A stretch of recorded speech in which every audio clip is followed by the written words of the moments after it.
Good morning, everyone. Welcome to my channel, Make It an Amazing Day. I'm Johan, and I'm here at the Sacred Grove, under the sacred trees, next to the sacred creek, having a sacred moment. How's your heart today? How is your heart today? Is it good? How is your mind? How is your mind today? Are you balanced?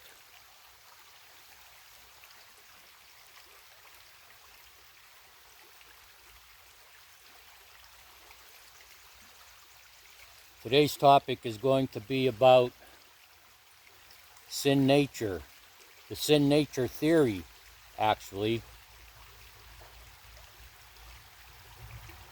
and neuroscience and psychology, the study of the human impulse that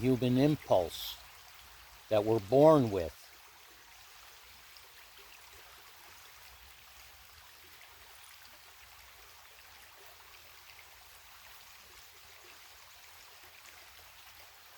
The sin nature theory in Christian circles is a theory that we're born bent towards sinning all the time. We have this nature, according to that theory, to sin.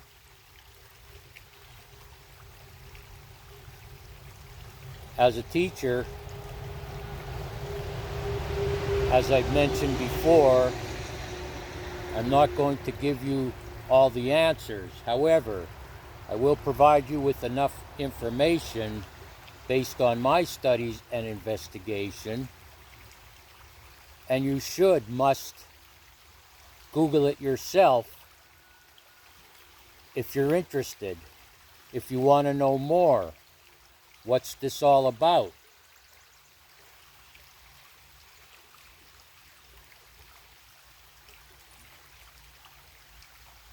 The sin nature theory, according to history, was a theory developed by St. Augustine. And St. Augustine said, every time a man and woman has sex, they pass on the sin nature to their offspring. As with much of the modern day Christian teachings, theories, doctrines, and tenets, King Constantine is responsible for pushing the sin nature theory somewhere around 300, 400 in our Common Era, or AD.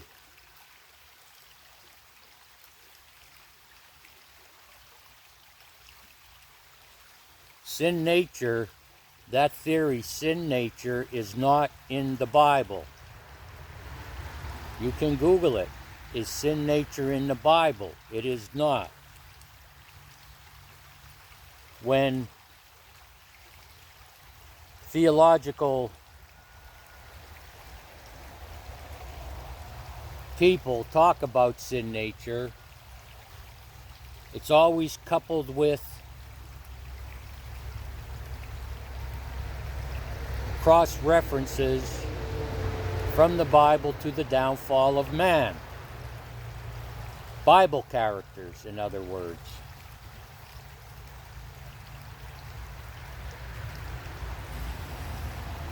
According to those folks, the downfall of Adam and Eve, the downfall of the major characters in the Old Testament, verify, they say, that man has a sin nature, a nature to sin.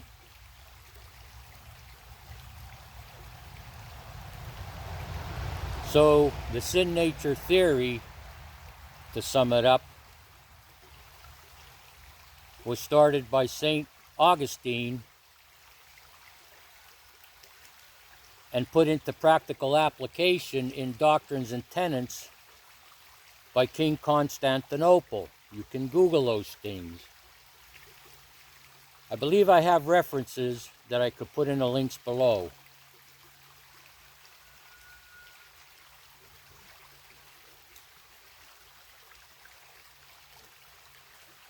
Flipping that coin, if the coin is called our humanness, one side in Christian theological circles is man and women have sin nature. If you flip that coin,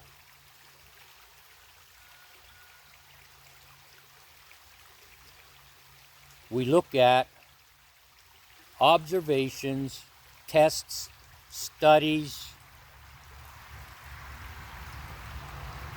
from scientists, psychologists, and neuroscience.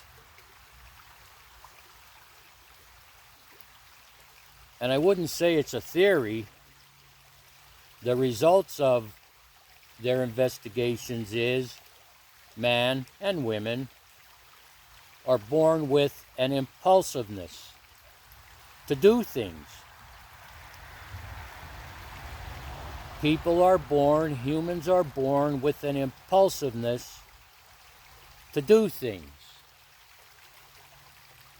We do things based on satisfaction, pleasure, and stimulation.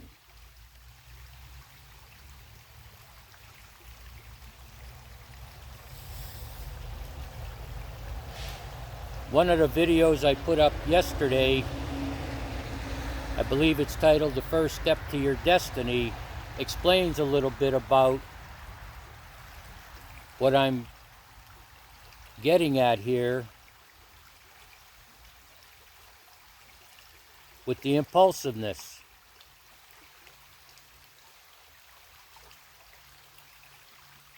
The impulsivity of human beings.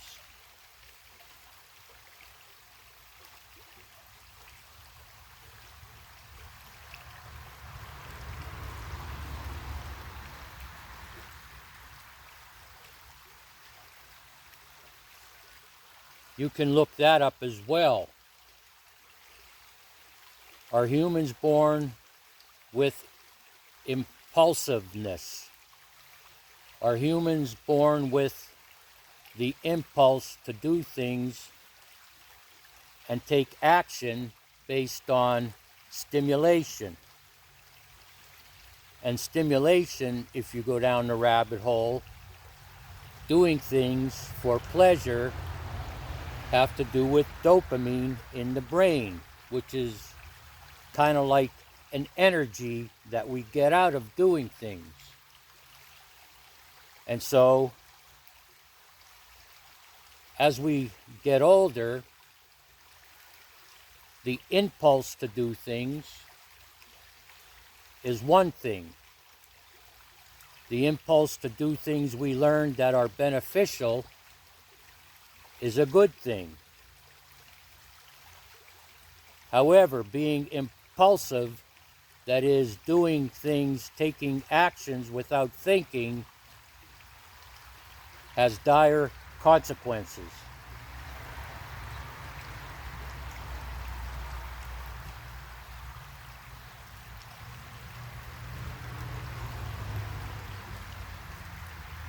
I started to question the sin nature theory in the 1990s. I was sitting in a Baptist church, a Bible preaching Baptist church, and the pastor was talking about faith without works is dead. As it's explained from verses in the Bible,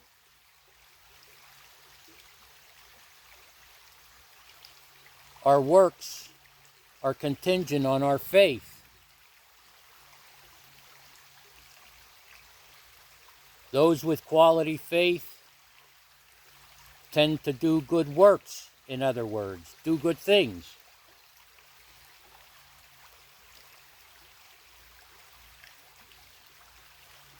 On the other hand, people do things for prestige, to impress people.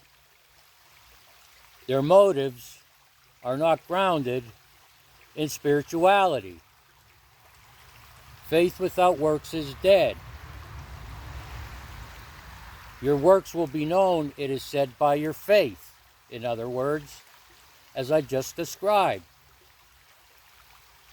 And if you have faith, according to theologians, you will do good works.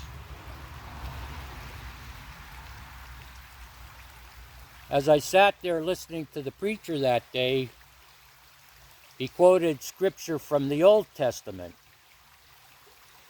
and said, however,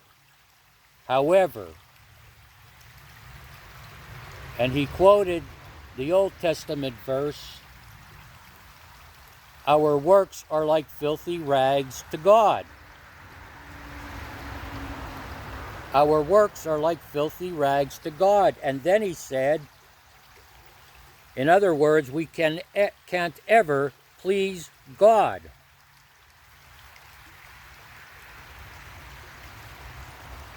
In my mind, I thought to myself, if I can't please God, according to that scripture, our works are like filthy rags,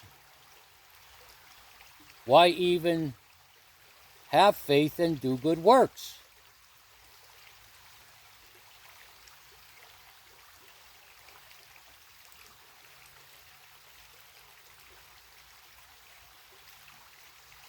I'm a student of neuroscience, and if you haven't watched the documentary, What the Bleep Do We Know?, I suggest you watch it. It's all about the brain, our minds, how the brain is wired, and how you can rewire the brain. In other words, hopefully, you're mature enough now, you've matured over the years to realize that actions you take, things you do, have consequences, both good and bad.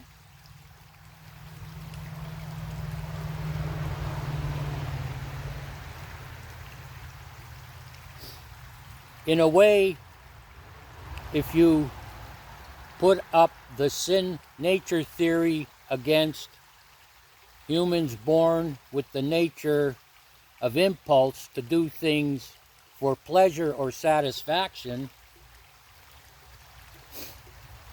the sin theory says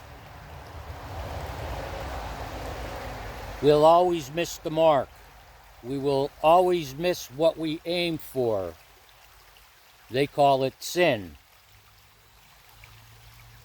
If you haven't watched my video, Yes, I Sin, It's Not What You Think, please watch it. When you put the sin theory up against humans born with impulse to do things, and just think about that.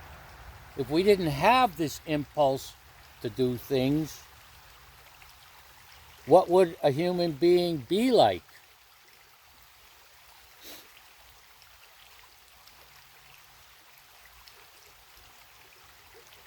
This is why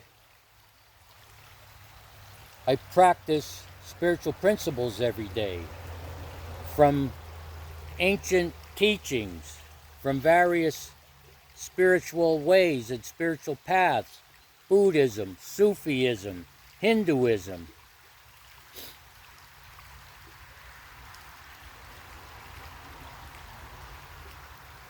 When I couple those teachings from spiritual paths with neuroscience and how the brain works, I understand that bad habits, doing bad habits for decades, the brain is wired to continue doing that. That's where the stimulation is. That's where the dopamine hit is. That's where the energy is. On the other hand, when I switch to good habits, productive habits, the wiring in the negative, bad habits begins to fade away.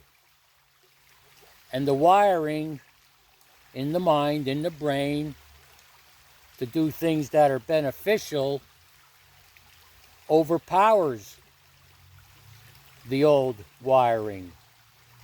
And we wire the mind to take actions that are profitable, helpful, measurable, that improve our quality of life. The documentary is What the Bleep Do We Know?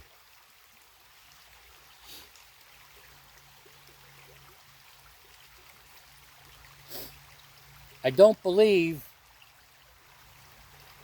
that I'm destined to fail because of the sin theory. I don't believe that, because I've taken those ancient spiritual teachings, I married them to what I learned from neuroscience and concluded that, to use a simple term, people are able to change their ways. For instance, I mentioned this, I live by 3 spiritual principles. 3. 1, from the time I wake up till the time I go to bed, not to hurt anyone with my words or deeds. 2, to not engage in activity that is destructive or has no meaning. 3, to make a great effort to not put anything into my system that affects my faculties, my body and mind.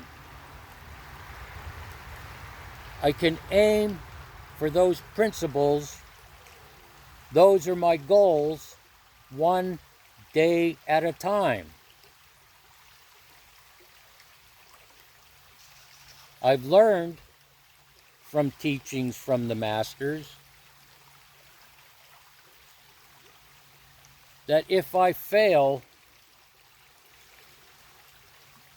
particularly talking about these 3 principles, if I fail or when I fail, I have the capacity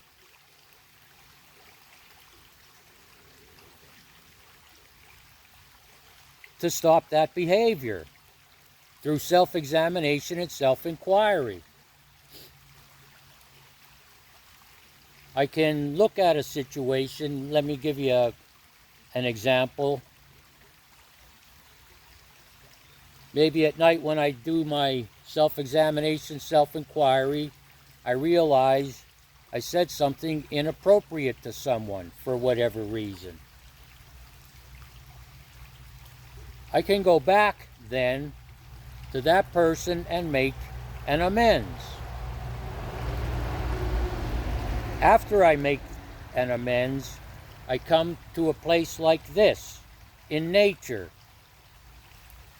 and look at that situation again and ask myself, what could I have done differently? What could I have done differently to prevent negative consequences?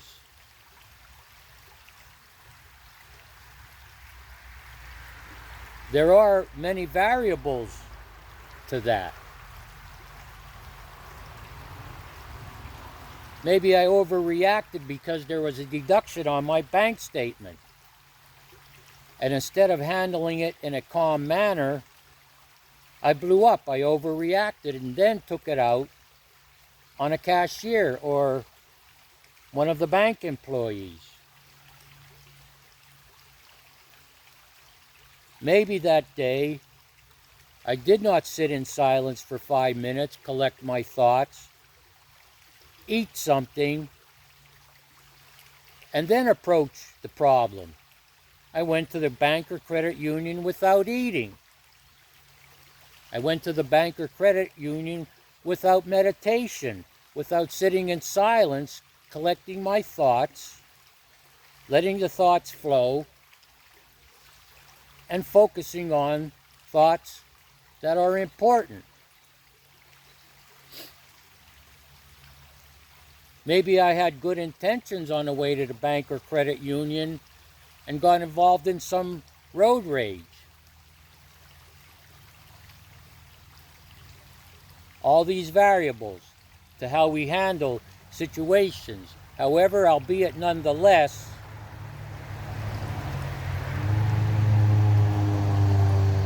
the proof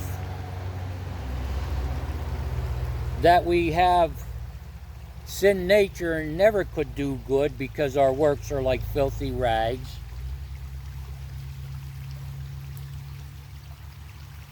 The proof of that theory, or I should say to disprove that theory, I employ spiritual tactics. As I mentioned, meditation. I'm mature enough and spiritual enough to know if I was inappropriate in my behavior, that I need to set it right.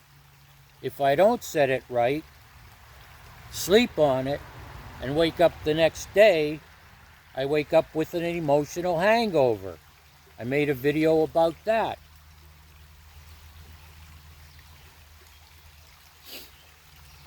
The more I practice correcting the wrongs, the more my brain is wired to do the right thing. And not just do the right thing, but to do the best thing.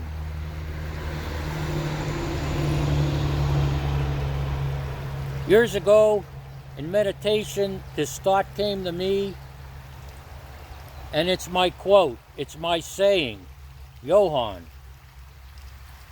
Sometimes the right thing to do isn't always the best thing to do. And sometimes the best thing to do isn't always the right thing to do.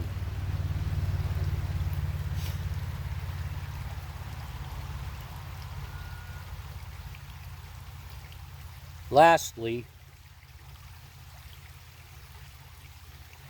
I don't have this impression that everyone is perfect. However, as far as I'm concerned, I do not use my imperfections. As far as I'm concerned, I do not use my imperfections as an excuse to continue being an imperfect person. I have a conscience today.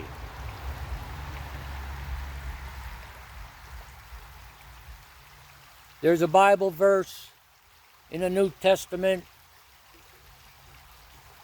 There are 3 books right before Revelations. I want to say the book of John 1, 2, and 3. I'm not exactly sure. You can look this up yourself. That says, whoever says he is without sin is a liar.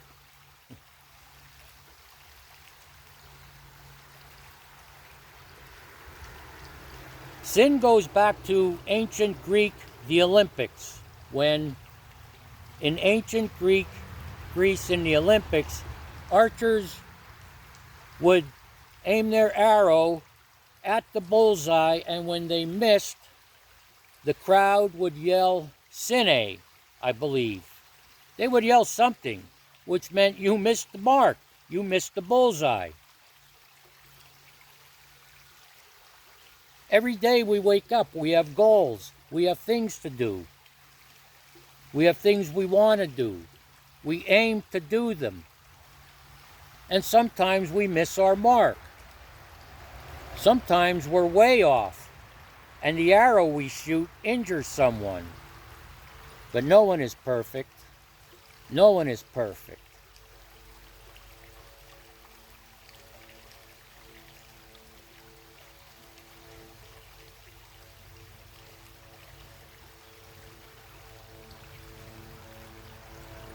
The spiritual routine I employ every day helps me to understand myself and understand other people. To set wrongs right. To have meaningful goals,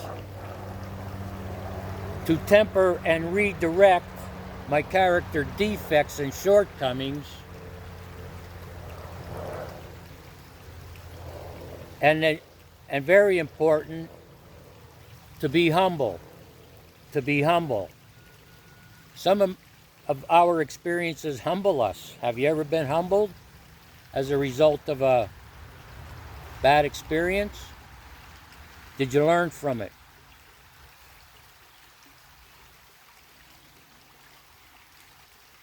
Every day, life has lessons for us. Every day. You can choose to ignore it. You can choose to make excuses for your behavior.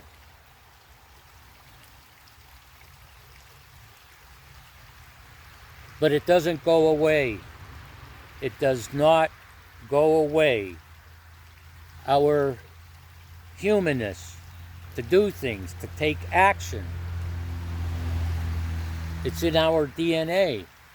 It's in our cells. Our mind responds to those actions we take.